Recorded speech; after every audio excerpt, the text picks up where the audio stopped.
ప్రభుత్వం ప్రతిష్టాత్మకంగా చేపట్టిన మెగా పేరెంట్స్ టీచర్స్ డే కార్యక్రమం బాపట్ల జిల్లా చీరాల ప్రభుత్వ బాలికల జూనియర్ కళాశాలలో ఘనంగా నిర్వహించారు. ముఖ్య అతిథిగా ఎమ్మెల్యే కొండయ్య యాదవ్ హాజరయ్యారు. ఇక ముందుగా విద్యార్థినులతో ముఖాముఖి నిర్వహించారు. విద్యార్థులు లక్ష్యంతో చదివి మంచి ఫలితాలను సాధించాలని సూచించారు. ఇక మాజీ సీఎం జగన్ తన 5 ఏళ్ల పాలనలో విద్యా వ్యవస్థను అధోగతి పాలు చేశారని పట్టించారని ఆరోపించారు.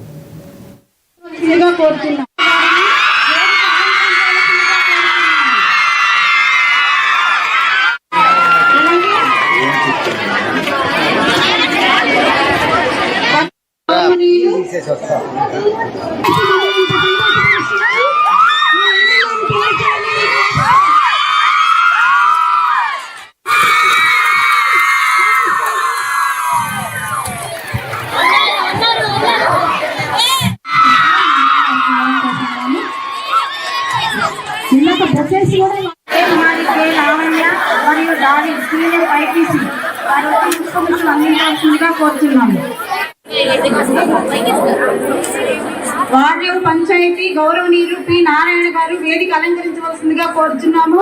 అలాగే కుమారి ఎస్కే అంజుమ్ కోరుచున్నాము. అటువంటి ఫోటోలు ఏమన్నా చంద్రబాబు గారు కానీ చంద్రబాబు గారు వాళ్ళ అబ్బాయి లోకేష్ గారి ఫోటోలు ఉన్నాయా? కాబట్టి అభివృద్ధి చెయ్యాలా, ప్రజలు బాగుండాలా అనేటువంటి ఆలోచనతో చంద్రబాబు గారు పనిచేస్తే ఇప్పటికీ కూడా మాట్లాడుతున్నాడు. నిన్నటి దాకా మన రాజధాని ఎక్కడుందో కూడా తెలియని పరిస్థితి. మనం చెప్పలేం. మమ్మల్ని అడిగితే సేవ ఉన్నారన్న ఫీలింగ్ మీకు కలగాలి. మీలో ఆత్మవిశ్వాసం పెరగాలి. ఈ రాష్ట్రం అన్ని రాష్ట్రాల కంటే బాగుందనేటువంటి ఒక ఆలోచన తీసుకురావాలి. ఇవన్నిటినీ మిమ్మల్ని తీసుకెళ్ళగలగాలి. మీలో ఏ రోజు కూడా పట్టుదల విషయంలో కానీ మీరు ఒక సంకల్పం పెట్టుకోండి. ఈరోజు మీరు తీసుకున్న గ్రూప్ ఖచ్చితంగా ఇవాళ ఇక్కడ పక్కన ఒక డాక్టర్ గారు ఉన్నారు. ఇదే కాలేజీలో చదివారు వాళ్ళు. ఇప్పుడు దాకా నాకు తెలియదు, నాకంటే పెద్ద సీనియర్. నేను ఇప్పుడే తెలుసు. అటువంటి